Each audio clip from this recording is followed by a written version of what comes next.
వసంతపూరి అనే గ్రామంలో సూర్య మీనా అనే కోళ్ల జంట ఉండేది. సూర్య మీనా పెద్దవాళ్లను ఎదిరించి పెళ్లి చేసుకుని వసంతపురిలో కాపురం పెడతారు. సూర్య తనకున్న 2 ఎకరాల పొలం సాగు చేసుకుని ఉన్నంతలో ప్రశాంతంగా బ్రతుకుతూ ఉండేవాడు. కొద్ది రోజుల క్రితం తమ ఇంటి పక్కన మరో ఇంట్లోకి వచ్చిన సత్యరాజు మీనా సూర్యాలతో బాగా కలిసిపోయి మాట్లాడుతూ ఉంటారు. కొద్ది రోజుల తర్వాత మీనా 2 గుడ్లు పెడుతుంది. ఒకరోజు సూర్య మీనా దగ్గరకొచ్చి, మీనా, ఈ రోజు నేను ఒక స్వామీజీని కలిశాను. ఆ స్వామీజీ ఏమన్నాడు తెలుసా? మన గుడ్లలో నుండి ఒక మగపిల్లవాడు ఒక ఆడపిల్ల పుడతారట. ఆ పుట్టబోయే ఆడపిల్ల వల్ల మనకు చాలా ఆస్తులు కలిసి వస్తాయట. అంతేకాదు మీనా, మనకు దూరమైన బంధాలు కూడా మళ్ళీ కలుస్తాయట. ఇదంతా వింటుంటే నాకు ఎంత సంతోషంగా ఉందో తెలుసా? మరీ అంత సంతోషపడకండి. ఆ స్వామీజీలు డబ్బు కోసం ఏమేమో కల్పించి చెప్తారు. వాళ్ళ మాటలు నమ్మి గాలిలో మెడలు కట్టామంటే తరువాత ఆ గాలిలో నుండి కిందకు పడిపోతాం. నాకెందుకు ఆ స్వామీజీ మాటలు అబద్ధం కాదని అనిపిస్తుంది మీనా. ఏదేమైనా మా వంశంలో గత 3 తరాల నుండి ఆడపిల్లలే పుట్టలేదని మా అమ్మ చెప్తూ ఉంటే విన్నాను. ఈ తరంలోనైనా ఆడపిల్ల పుడితే చూడాలనుంది మీనా అంటాడు సూర్య. ఆ తరువాత ఒకరోజు సూర్య మీనా దగ్గరకొచ్చి, మీనా, నాకు పొలంలో చాలా పనుంది. బహుశా ఈ రోజు రాత్రికి ఇంటికి రాకపోవచ్చు. అదేంటండి, రేపో మాపో గుడ్లలో నుండి పిల్లలు బయటకు రాబోతున్నారు. మీరు ఇంట్లో లేకపోతే ఎలాగండి? తప్పదు మీనా, ఈ ఒక్కరోజు సర్దుకు.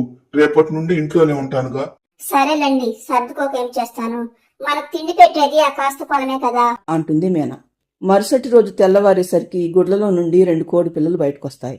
అవి 2 చూడటానికి చాలా అందంగా ఉంటాయి. వాటిలో ఒకటి ఆడపిల్ల కాగా మరొకటి మగపిల్లవాడు. ఆ కోడి పిల్లలు 2ని చూసిన మీనా, అబ్బా, నా పిల్లలిద్దరూ ఎంత అందంగా ఉన్నారు. సూర్య చెప్పినట్లుగానే ఒక ఆడపిల్ల మరొక మగబిడ్డ పుట్టారు. వెంటనే ఈ విషయం సత్యకి చెప్పాలి అని హడావిడిగా వెళ్ళిపోతుంది మీనా. కాసేపటి తర్వాత మీనా మళ్లీ ఇంట్లోకి వచ్చి చూసేసరికి సూర్య ముఖం ఆనందంతో వెలిగిపోతూ ఉంటుంది. తన పిల్లలిద్దరిని చూసి పొంగిపోతూ ఉంటాడు సూర్య. సూర్య పక్కన ఒక సంచిలో బంగారు నాణ్యాలు మెరిసిపోతూ ఉంటాయి. వాటిని చూసిన మీనా, అబ్బా, ఏంటండి ఇవి? అచ్చం బంగారంలో మెరిసిపోతూ ఉన్నాయి. బంగారంలో ఏంటి మీనా, ఇవి బంగారు నాణాలి. అసలేం జరిగిందో తెలుసా మీనా? ఈ రోజు ఉదయం మన పొలం దున్నుతూ ఉంటే ఈ బంగారం ఉన్న సంచి భూమిలో నుండి బయటపడింది. దాంతో ఎవరు చూడకుండా ఇంటికి తీసుకొచ్చాను. అమ్మో, ఇదంతా మనదేనా? అంటే ఆడపిల్ల పుడితే మనకు ఆస్తి కలిసి వస్తుందని ఆ స్వామీజీ చెప్పిన మాట నిజమేనన్నమాట. అవును మీనా, ఆ స్వామీజీ చెప్పిన మాటలు అక్షరాలా నిజమయ్యాయి. ఈ చిట్టి తల్లి వల్లే మనకింత ఆస్తి కలిసి వచ్చింది. సరే, ముందు బంగారాన్ని జాగ్రత్తగా దాచిపెట్టాలి. ఎవరైనా చూశారంటే ప్రమాదం అంటాడు సూర్య. కానీ సూర్య మీనా మాట్లాడుకున్న మాటలన్నీ మీనా వచ్చిన కాసేపటి తర్వాత వచ్చిన సత్య వింటుంది. తరువాత అక్కడి నుండి వెళ్ళిపోతుంది సత్య. మరుసటి రోజు మీనా సూర్యతో, ఇంత చిన్న ఇంట్లో ఆ బంగారం సంచిని దాచిపెట్టాలంటే చాలా భయంగా ఉందండి. త్వరగా మనం ఏదో ఒకటి చేసి ఆ బంగారాన్ని ఎలా ఖర్చు చేయాలో ఆలోచించాలి.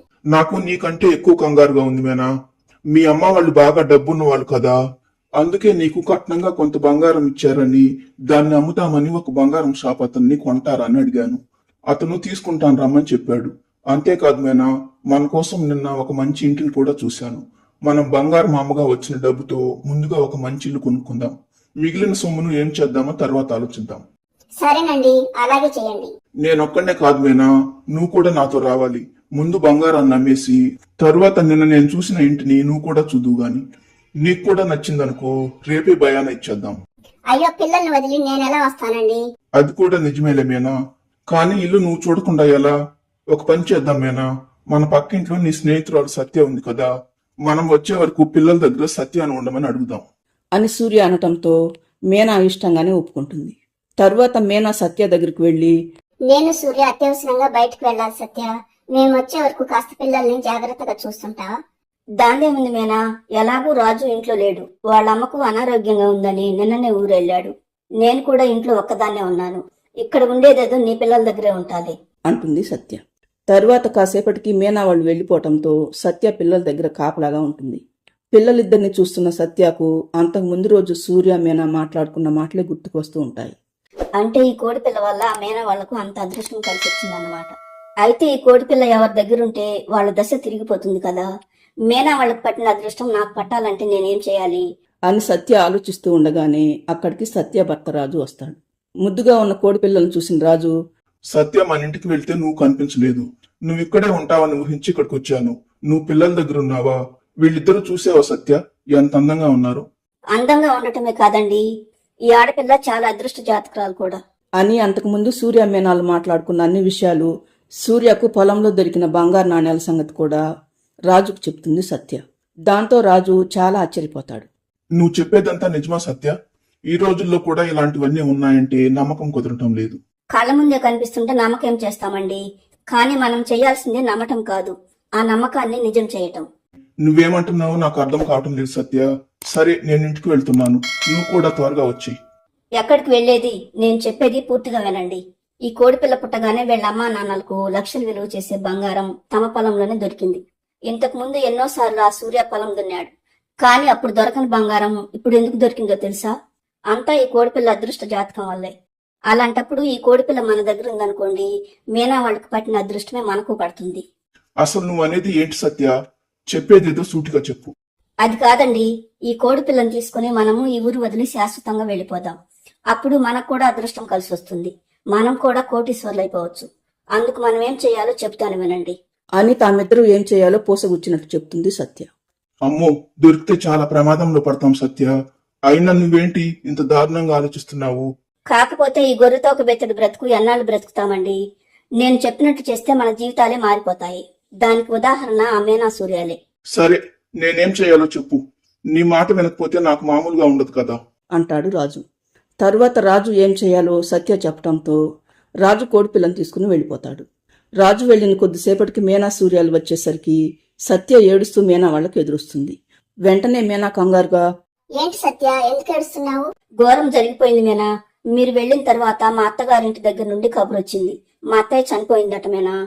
మా ఆయన నన్ను రమ్మని కబురు పెట్టాడు. ఆయన నిన్ననే వెళ్ళాడని చెప్పాను కదా. నేను బయటకు వచ్చి మా ఊరు నుండి వచ్చిన వాళ్ళతో మాట్లాడి ఇంట్లోకి వెళ్లేసరికి కిటికీలో నుండి ఒక కాకి వచ్చి నీ బిడ్డను పట్టుకెళ్ళింది మీనా. అంతా నా వల్లే జరిగింది అని మళ్లీ ఏడవటం మొదలు పెడుతుంది సత్య. దాంతో మీనా సూర్యాలకు పై ప్రాణాలు పైనే పోతాయి. అయ్యో, నా బిడ్డను కాకెత్తుకెళ్ళిందా అని కంగారు పడుతూ గదిలోకి వస్తుంది మీనా. అక్కడ పిల్లవాడు మాత్రమే ఉంటాడు. దాంతో బోరుని ఏడవటం మొదలు పెడుతుంది మీనా. తరువాత సూర్య మీనాలిద్దరూ ఇంటి చుట్టుపక్కలంతా వెతుకుతారు, కానీ ఫలితం మాత్రం ఉండదు. కాసేపటికి కాళ్ళు ఇడ్చుకుంటూ ఇంటికొస్తారు మీనా సూర్యాలు. తరువాత సత్య మీనా వాళ్లతో, నా మీద నమ్మకంతో పిల్లలు నాకు అప్పగించి వెళ్లారు మీనా, కానీ నేను ఆ నమ్మకాన్ని నిలబెట్టుకోలేకపోయాను. మీ అత్తయ్య చనిపోయిన బాధలో నువ్వు ఉన్నావు సత్య. అయినా కిటికీలు మోయకుండా వెళ్ళటం పొరపాటు నాదే. నువ్వు మాత్రం ఏం చేస్తావు చెప్పు? మిమ్మల్ని కష్టంలో వదిలి వెళ్లాలని లేదు మీనా, కానీ వెళ్ళక తప్పదు. నేను వెంటనే మా అత్తగారింటికి వెళ్ళాలి. సరే సత్య, అలాగే వెళ్ళు అంటుంది మీనా. దాంతో సత్య ఊపిరి పీల్చుకుని ఊరు బయట ఉన్న తన భర్త రాజు దగ్గరికి వస్తుంది. అక్కడ కోడిపిల్లతో పాటు పారిపోవటానికి సిద్ధంగా ఉంటాడు రాజు. మరి సత్య రాజులిద్దరూ అదృష్ట జాతకురాలైన కోడిపిల్లని తీసుకుని ఎక్కడికి వెళ్తారు? సత్య చేసిన మోసం మీనా వాళ్లకు ఎప్పటికైనా తెలుస్తుందా? పుట్టిన 2వ రోజే తల్లికి దూరమైన ఆ చిన్ని కోడిపిల్ల ఎప్పటికైనా తల్లి ఒడికి చేరుతుందా? 3 తరాల తర్వాత పుట్టిన తమ ఆడబిడ్డను సూర్య మీనాలు ఎప్పటికైనా చూస్తారా? ఈ స్టోరీ అంతా తెలియాలంటే పార్ట్ 2 చూడండి. ఈ స్టోరీ ఎలా ఉందో కామెంట్ చేయండి. స్టోరీ నచ్చితే లైక్ చేసి ఛానల్ను సబ్స్క్రైబ్ చేయండి.